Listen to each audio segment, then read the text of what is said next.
Hello guys, this is Reena Yadav and welcome you all on Reena Yadav classes, and today we will continue our algorithm classes.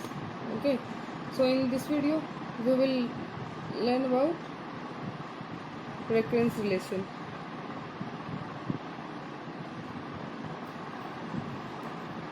Recurrence relation क्या होती है? Means जो खुद को ही call करे, ठीक है, किसी फंक्शन में जब कोई जो हमें वैल्यू दी होती है वो खुद को ही फंक्शन में फिर से यहाँ पे कॉल करा ले, ठीक है, तो वो होता है हमारा रेकरेंस रिलेशन. ओके, सो रेकरेंस रिलेशन है वो हमारे पास सोल्व कैसे होती है. तो ये वैसे तो मैथमेटिकल जो है हमारा मैथमेटिकल डिस्क्रीट मैथमेटिकल में आता है, ठीक है. जो रेकरेंस रिलेशन है वो हमारी सोल्व कैसे होती है, उसके लिए हमारे पास 2 मेथड्स होते हैं, ठीक है. एक हमारे पास होता है बैक सब्स्टिट्यूशन मेथड और एक हमारे पास होता है master theorem. Okay, so in today's lecture we will learn the back substitution method, ठीक है.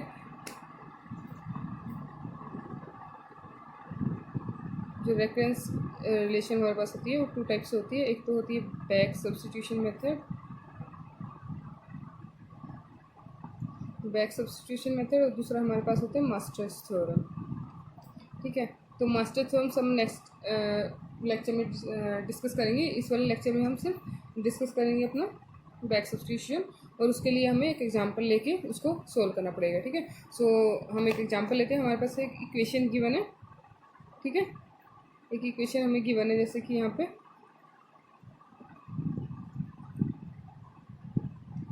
2t(n/2) plus f of n, ठीक है, ग्रेटर देन 1. ओके, सो ये हमें इक्वेशन यहाँ पे गिवन है, ठीक है. अब हमें बैक सब्स्टिट्यूशन से इसको सोल्व करना है, ठीक है. So let's f of n को हम मान लेते हैं n. तो हमारे पास जो ये इक्वेशन बन जाएगी t ऑफ n, वो क्या बन जाएगी 2t(n/2) प्लस n, ठीक है. ये हमारे पास यहाँ पे इक्वेशन बन गया. सो आप नोट डाउन करते रहना, मैं पीछे का रख कर दूँगी, ठीक है. सो ये n हमारे पास ये वाली इक्वेशन बन के आ गई, ठीक है. इसको हम इक्वेशन 1 यहाँ पे लिख दे रहे हैं, ठीक है. ये इक्वेशन 1 हो गई.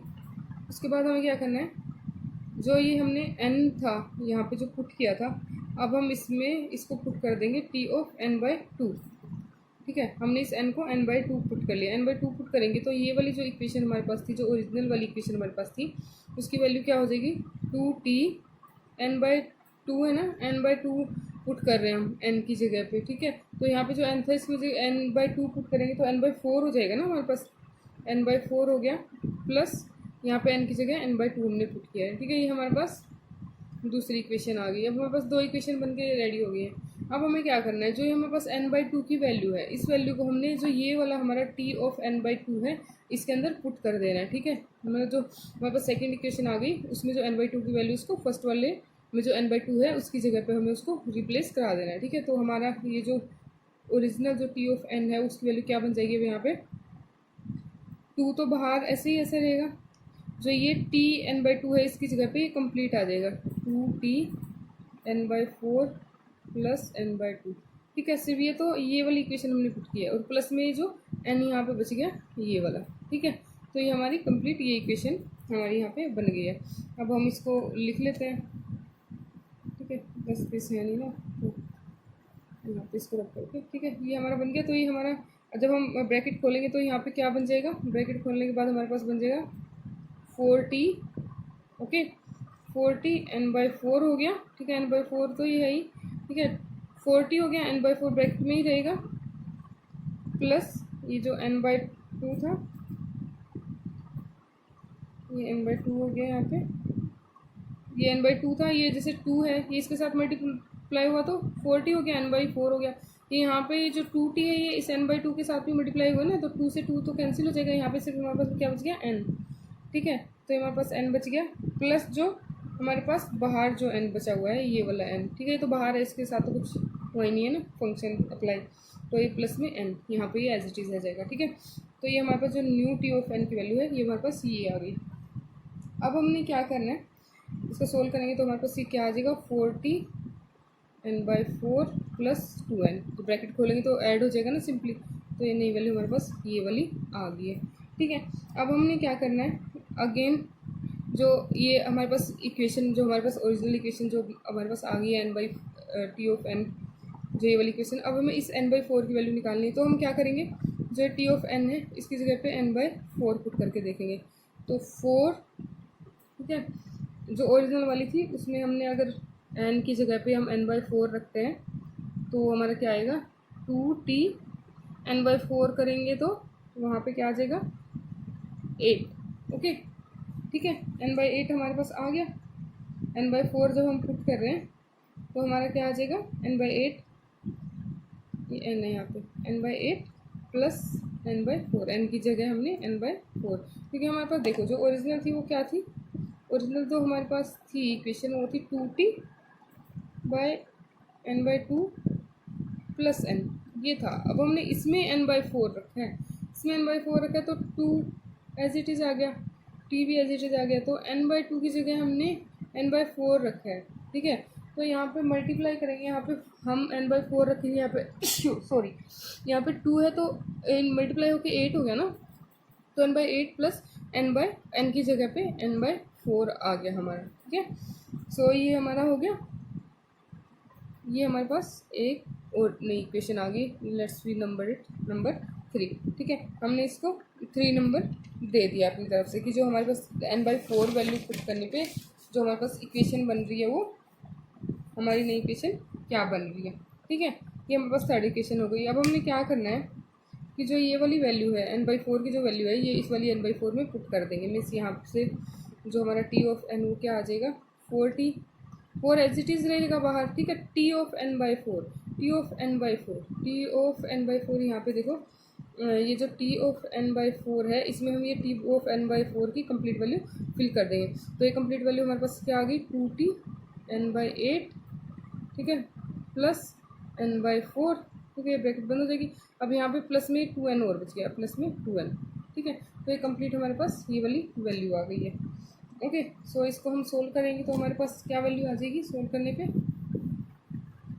इसको जब हमने सोल्व किया तो ये हमारे पास आ गया 8t, जो t ऑफ n हमारे पास आ गया वो आ गया 8t। ठीक है, 4 इंटू टू 8t आ गया into n by eight. Okay, n by eight आ गया। अब इसके साथ इस वाली 4 को इसके साथ मल्टीप्लाई करेंगे तो क्या आ जाएगा, 4 से 4 कैंसिल हो जाएगा, तो यहाँ पे क्या बचेगा हमारा प्लस n, और ब्रैकेट के बाहर हमारा क्या बचेगा प्लस 2n।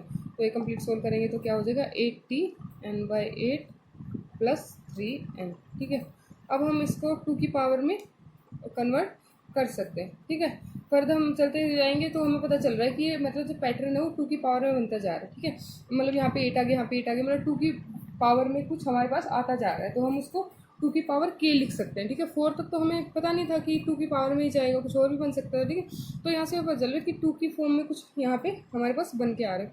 तो यहाँ पे हमने जो हमारे पास इसको लिख लेते हैं, चलो 2 की पावर 3t हो गया, ये n बाई 2 की पावर 3 हो गया, ये प्लस 3n हो गया। ठीक है, ये हमारी कांस्टेंट वैल्यू है, इसको हमने कुछ नहीं करना है। जो मेन वैल्यू है ये है कि हमारे पास जो n की वैल्यू है वो क्या बन के आ रही है।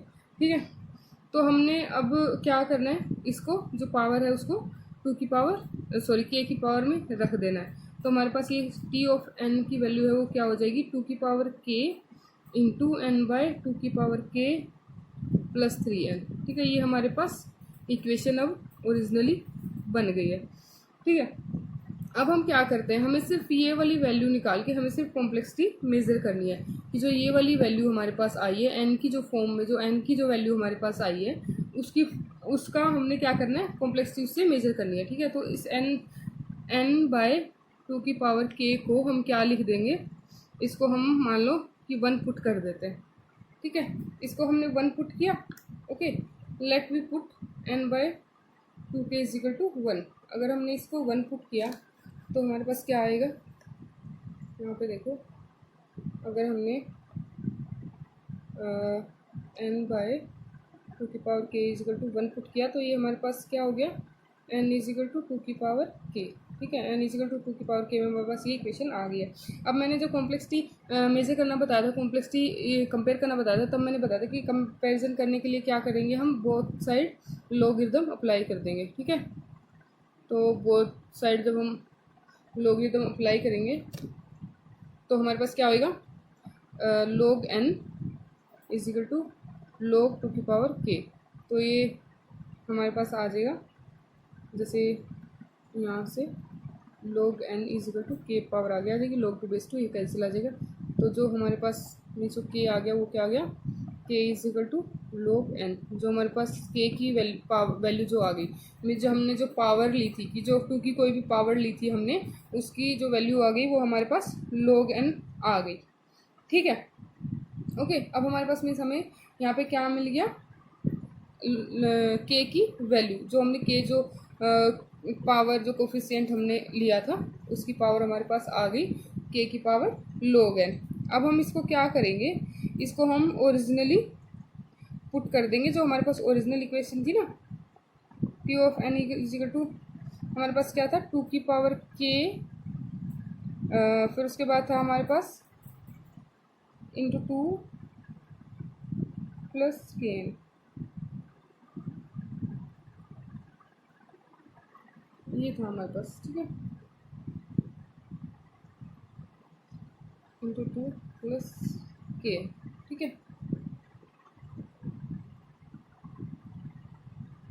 जिससे अब देखो, अब हमारे पास ये इक्वेशन कैसे आई है। अब जो हमने सोल्व किया था हमारे पास जो जब हमने के जब वैल्यू ली थी तो हमारे पास पूरी इक्वेशन क्या थी, 2 की पावर के टी ऑफ n बाय 2 की पावर के प्लस 3n था। ठीक है, ये थी हमारे पास वैल्यू। ओके, सो अब हमने क्या करना था कि जो हमने देखा था कि स्टार्टिंग में जब हमें इक्वेशन दी हुई थी तो वहाँ पे हमें टी ऑफ एन ऐसे भी दिया हुआ था इजिकल टू और एन इजिकल टू 1, कि जब हम एन को 1 पुट करते हैं जो वैल्यू होएगी उसकी वो 2 होएगी। ठीक है, तो यहाँ पे मीन्स जो n बाय 2 की पावर k है उसकी वैल्यू हमारे पास क्या आ गई 2, क्योंकि हमने n 2 की पावर k को 1 माना था ना, 1 मान के हमने ये कॉम्प्लेक्सिटी निकाली थी। तो इसको अगर 1 माना है तो मतलब इसकी जो वैल्यू है वो 2 हो गई, क्योंकि हम बता रहे हैं कि जब n इजिकल टू 1 होगा तो जो t ऑफ n फंक्शन है उसकी वैल्यू कितनी हो जाएगी 2। तो जो t ऑफ n फंक्शन है ये हमारे पास n बाय 2 की पावर k है, तो इसकी वैल्यू हमारे पास 2 हो गई। ठीक है, तो यहाँ से हमारे पास ये वाली इक्वेशन बन के आई कि 2 की पावर k इंटू 2 उसके जो n बाय 2 k है उसकी कंप्लीट की जगह हमने 2 ले लिया और इंटू 3n था तो 3 की जगह हमने k लिया और n आ गया। ठीक है, तो kn ये हमारे पास इक्वेशन बन गई। ठीक है, अब इसमें वैल्यू फिल करेंगे k की, तो 2 की पावर हमारे पास k की वैल्यू क्या थी, k की वैल्यू log n आई थी। ठीक है, तो k की जगह पे लिख देंगे हम log n into 2 plus log n into n। ठीक है, log n k की जगह पे log n और इंटू में ये वाला n। ठीक है, तो ये हमने पुट किया, उसके बाद यहाँ पे log n आगे आ जाएगा हमारा। ओके, मीन्स एक चीज़ और देखते हैं, जब हमारे पास ऐसे वैल्यू होती है ना कि 2 की पावर समथिंग, कि 2 की पावर log n। ठीक है, तो ये log 2 बेस 2 होता है इसका, log 2 बेस 2। अगर हम यहाँ पे n की वैल्यू अगर 2 पुट करते हैं तो ये कैंसिल आउट हो जाएगा। ठीक है, ये कैंसिल आउट हो गया तो सिर्फ यहाँ पे n बच जाएगा। Sorry, just a second, little confusing है, थोड़ा कन्फ्यूजन हो गया है। यहाँ पे देखो 2 की पावर log 2 यहाँ पे n है, ये बेस 2 नहीं लगाते हम। ठीक है, इंटू 2 इंटू सॉरी यहाँ पे प्लस है, यहाँ पे प्लस के एन। ठीक है, तो यहाँ पे के एन की जगह पे हमने क्या रखा log n और इंटू में n। ठीक है, ये हमने जो k की वैल्यू है वो यहाँ पे पुट कर दिया। ठीक है, अब जब 2 की पावर कुछ भी है, यहाँ पे बेस 2 है, 2 की पावर अगर log n है, ठीक है, तो मतलब ये अगर बेस यहाँ पे 2 है तो ये कैंसिल हो जाता। अगर यहाँ पे 3 की पावर log 3 होता तो भी वो कैंसिल हो जाता। तो ये जो हमारे पास पावर है ये आगे आ जाएगी, ये log की प्रॉपर्टी है एक तरह से। ठीक है, तो ये n आगे आ गया, इंटू ये 2 तो बचा हुआ ही था यहाँ से। ठीक है, प्लस यहाँ पे इसको हम n को आगे लिख लेते हैं, n log n, ये हमारे पास आ गया। ठीक है, अब यहाँ पे हमें यहाँ पे क्या मिला, यहाँ पे 2 तो हमारा एक तरह से कोफिशिएंट है, कोई भी सॉरी मीन्स वैल्यू है कुछ भी। ठीक है, तो इसको हम कंसिडर नहीं करते हैं कॉम्प्लेक्सिटी में, हमें सिर्फ जो n की टर्म में जो वैल्यू होती है वही उठानी होती है। तो n plus n log n। अब जब प्लस में जब हमारे पास आ जाती है तो हमें क्या करना पड़ता है, हाईएस्ट जो कॉम्प्लेक्सिटी होती है वो पिक करनी पड़ती है। ठीक है, तो जो एन log n है, कंपेयर करके भी देखेंगे तो एन है वो लेस है और एन log n है वो ग्रेटर है। तो यहाँ पे मतलब जो ग्रेटर वाला है वो हम उठाते हैं। तो जो इस एल्गोरिदम की जो कॉम्प्लेक्सिटी आ गई वो हमारे पास आ गई एन log n, ठीक है, order of n log n। ये हमारे पास इस इक्वेशन की जो है कॉम्प्लेक्सिटी एल्गोरिदम की निकल के आ गई। ये हमारा बैक सब्स्टिट्यूशन है। मीन्स हमें तब तक सब्स्टिट्यूट करते रहना है वैल्यू जब तक कि हमारे पास कोई पैटर्न ना बन के आ जाए, हमें पता ना चल जाए कि वो किस फॉर्म में हमारे पास बिल्टअप हो रहा है, ठीक है। तो ये था बैक सब्स्टिट्यूशन। अगर आप बताओ, अगर आपको समझ नहीं आ रहा तो मैं एक एग्जांपल और करा देती हूँ, थोड़ा सा कंफ्यूजिंग है बट आप प्रैक्टिस करोगे तो आ जाएगा, ठीक है। तो ये था हमारा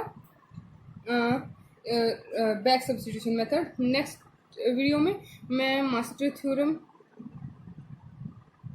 जो है वो आपको यहाँ पे डिटेल में करा दूंगी। मास्टर थ्योरम है जो वो मैंने बुक से नहीं उठाई है, जो रविंद्र सर जो कराते हैं, रविंद्र सर उन्हीं के लेक्चर में मतलब हमने अपने टाइम में फॉलो किए। तो रविंद्र सर ने हमें जो प्रोवाइड करवाई है जो मास्टर थ्योरम, उसी के बेसिस पे उससे बहुत आसान हो जाता है क्वेश्चन करने ना। तो वही वाली मास्टर थ्योरम मैं आपको कराऊंगी और उसी के बेसिस पे हम क्वेश्चन सोल्व करेंगे, ठीक है। सो आज के लिए इतना ही गाइस। सो चैनल को सब्सक्राइब कीजिए। अगर वीडियो पसंद आया तो थोड़ा अगर कंफ्यूजिंग रहा हो तो प्लीज़ आप थोड़ा सा कंसंट्रेट करके और क्वेश्चन कर लीजिएगा। अगर आपको और भी क्वेश्चन चाहिए इसी वीडियो के ऊपर तो मुझे बताइएगा, ठीक है। सो आज के लिए इतना ही। Bye bye, take care, have a good day.